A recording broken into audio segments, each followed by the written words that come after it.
বোবা ধরা সারা বিশ্বের সকল সমাজে প্রচলিত অতি প্রাচীন এবং অতি প্রাকৃতিক ঘটনা। একে ঘুম বিশেষজ্ঞগণ চিকিৎসা বিজ্ঞানের পরিভাষায় স্লিপিং প্যারালাইসিস বলে আখ্যায়িত করে থাকে।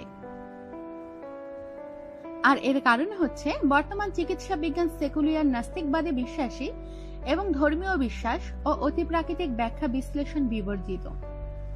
তাই তারা এই প্রাচীন ও বর্তমানেও সংগঠিত ও অভিজ্ঞতালব্ধ বিষয়টিকে নিজেদের মতো করেই ব্যাখ্যা করে থাকেন।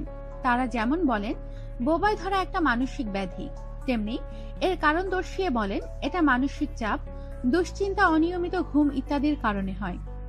যখন কাউকে বোবায় ধরে এবং তাদের মধ্যে কেউ কেউ যখন মনোরোগ বিশেষজ্ঞের শরণাপন্ন হন, ওই সকল বিশেষজ্ঞগণ এর চিকিৎসায় ঘুমের পিল এবং আরো কিছু মনোযোগ, শ্বাস প্রশ্বাস ও স্বাভাবিক রক্ত সঞ্চালনের ওষুধ দিয়েই ক্ষান্ত হন। সম্ভব হলে নিজের তত্ত্বাবধানে রেখে নিয়মিত চেক আপও করেন, কিন্তু তারপরও যখন কোনো সুচিকিৎসা দিতে না পারেন তখন বলেন এটা প্যারানর্মাল সুপারন্যাচারাল বা অদ্ভুত রোগ বিশেষ, যদিও বোবায় ধরা কোনো মানসিক রোগ নয়। মূলত এর ব্যাখ্যা ইসলাম অত্যন্ত ভালোভাবেই দিতে পারে। আসুন জেনে নেই ইসলামী দর্শন এই বিষয়টিকে কিভাবে ব্যাখ্যা করে। আপনারা জানেন পৃথিবীতে সৃষ্টিকুলের মধ্যে যেমন দৃশ্যমান মানব জাতি এবং জীবজন্তু রয়েছে, তেমনি রয়েছে অদৃশ্যমান জিন জাতি ও ফেরেশতাকুল। জিন সম্প্রদায়ের মধ্যেও মানুষের মতো বোবার অস্তিত্ব আছে। সেই সব বোবা জিনদের মধ্য থেকে কতিপয় জিন যখন মানব সমাজে চলে আসে বা বিচরণ করে, তারা অন্যান্য স্বাভাবিক জিনের মতো মানুষের সাথে যোগাযোগ করতে পারে না, আর পারে না অন্যান্য জিনদের সাথে তাদের মতামত আদান প্রদান করতে। তাই তারা কখনো কখনো তাদের ইচ্ছা মতো মানুষকে বিরক্ত করে। অন্য সময় পারে না বলে ঘুমের সময়টাকেই তারা বেছে নেয়।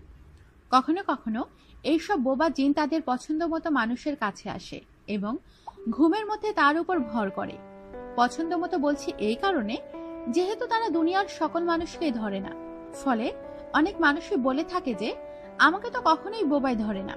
যাই হোক, বোবা জিনরা কখনো দুষ্টুমি করে কারো উপর ভর করে, আবার কখনো ইচ্ছাকৃতভাবে ভয় দেখানোর জন্য কিংবা বিরক্ত হয়েই তার উপর ভর করে।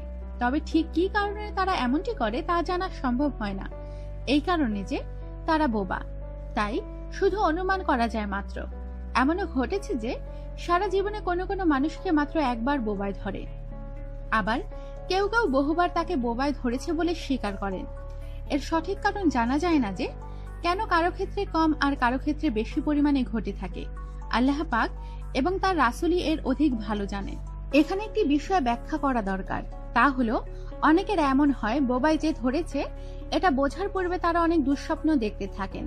তারপর দুঃস্বপ্নের এক পর্যায়ে তারা বুঝতে পারেন তাদের পুরো শরীরের উপর বা কোনো বিশেষ অঙ্গের উপর কেউ ভর করে আছে, এবং কোনো কোনো ক্ষেত্রে কারো লোমশ হাতের কথাও অনেকে বলে থাকেন।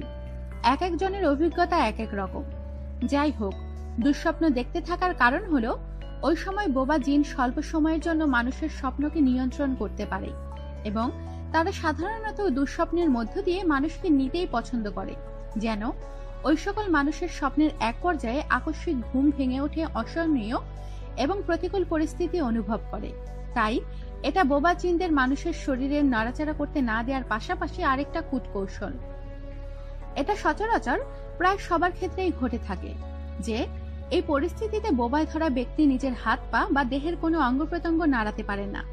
এর কারণ খুঁজে দেখা গেছে বোবায় জিনদের এক বিশেষ ক্ষমতা থাকে, যাকে বলা হয় ব্লাড ব্লেন্ডিং। এই ক্ষমতার দ্বারা তারা মানুষের রক্ত চলাচল পথকে এবং রক্তকণিকাকে স্বল্প সময়ের জন্য নিজেদের নিয়ন্ত্রণে নিতে পারে। আর রক্তের চলাচল নিয়ন্ত্রণ করতে পারে বলেই দেহের বিভিন্ন স্থানে তারা রক্ত সঞ্চালন ঘটাতে পারে। ফলে সারা শরীর বা শরীরের নির্দিষ্ট অঙ্গ প্রত্যঙ্গ সমূহ নাড়াচাড়া করা সম্ভব হয় না, এবং তারা যে সময়টুকু মানুষের উপর ভর করে থাকে এর চলে যাওয়ার আগ মুহূর্ত পর্যন্ত এই বিশেষ ক্ষমতার প্রয়োগ তারা দেখাতে পারে। এর আরেকটা কারণ হচ্ছে তারা চায় না তাদের অদ্ভুত আকৃতি প্রকৃতি বা চেহারা কোনো মানব দেখুক, আবার ইচ্ছা করলে তারা অদৃশ্যভাবেও মানুষের উপর ভর করতে পারে। তবে হ্যাঁ, বোবায় ধরলে একটা নির্দিষ্ট সময় পর্যন্ত শ্বাস প্রশ্বাস বা অঙ্গ প্রত্যঙ্গ সমূহ নাড়াচাড়ায় ব্যাঘাত ঘটলেও মারা যাওয়ার আশঙ্কা নেই।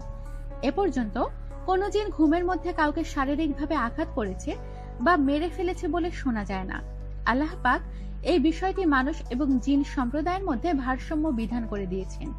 বোবা জিনের কারণে বা বোবায় ধরলে যদি অসংখ্য মানুষ মারা যেত, তাহলে তা মানব জাতির অস্তিত্বের জন্য হুমকি স্বরূপ হয়ে দাঁড়াতো।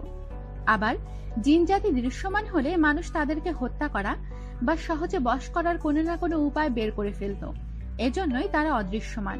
এই বিষয়টির ব্যাখ্যা করতে অনেক কিছুর প্রয়োজন, তাই আজকে আর আলোচনা করার প্রয়োজন বোধ করছি না। বোবায় ধরলে যা যা করা উচিত: দুরূদ শরীফ পড়তে থাকা, আল্লাহর কালাম অর্থাৎ কুরআনুল কারিমের যে কোনো সূরা থেকে আয়াতে পাক পাঠ করতে থাকা, সূরা বাকারা, ইখলাস অথবা সূরা ইয়াসিনের আয়াতসমূহ পাঠ করা যেতে পারে। আয়াতুল কুরসি পাঠ করতে থাকা, এটি অত্যন্ত কার্যকরী। হুজুরে পাক সাল্লাল্লাহু আলাইহি ওয়াসাল্লাম অথবা কোনো নবী বা অলির উসিলায় ওই পরিস্থিতি থেকে মুক্তি পাওয়ার জন্য আল্লাহর কাছে সাহায্য প্রার্থনা করা।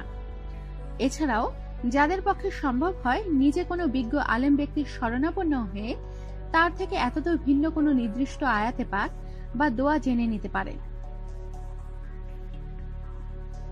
বোবায় ধরা থেকে সম্পূর্ণরূপে মুক্তি চাইলে করণীয়: ঘুমানোর আগে অজু করে শোয়া, পুরোপুরি উপর হয়ে না শোয়া, ডান কাত হয়ে শোয়া। কারো উপর হয়ে শোয়ার অভ্যাস আছে এবং তা সহজে না গেলে কাঁথা, চাদর বা কম্বল দ্বারা মাথা থেকে পা পর্যন্ত ঢেকে তারপর উপর হয়ে শোয়া। তবে ৩ নংটি আমলই সবচেয়ে শ্রেয় এবং সুন্নত। ঘুমের দোয়াসমূহ পড়ে তারপর ঘুমানো। কি দোয়া পড়ছেন তার অর্থ জানা না থাকলে ভালো। ঘুমের একটি সহজ এবং অধিক পঠিতব্য দোয়া হচ্ছে আল্লাহুম্মা বিইসমিকা আমুতু ওয়া আহইয়া, অর্থ হে আল্লাহ, তোমার নামে মৃত্যুবরণ করি, আবার তোমারই নামে জীবন ধারণ করি। দুঃস্বপ্ন দেখে আকস্মাৎ জেগে উঠলে বাম দিকে ফিরে ৩ বার আউযুবিল্লাহি মিনাশ শাইতানির রাজিম বলে ৩ বার থুতু দেয়া। থুতু দিলে পাশের জায়গা ভিজে যাবার আশঙ্কা থাকলে থুতুর মতো করে ফু দেয়া।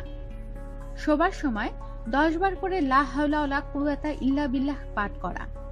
দুঃস্বপ্ন বা বোবায় ধরার কাহিনী কোনোটাই কাউকে না বলা, আর প্রকাশ করলে এমন কারো কাছেই করা উচিত যিনি এর সঠিক ব্যাখ্যা দিতে পারেন এবং প্রতিকার বাতলে দিতে পারেন। ঘরে লেবু রাখা, কেননা যে ঘরে লেবু থাকে জিন সেখানে প্রবেশ করে না। আমাদের সাথেই থাকুন আর সাবস্ক্রাইব করুন।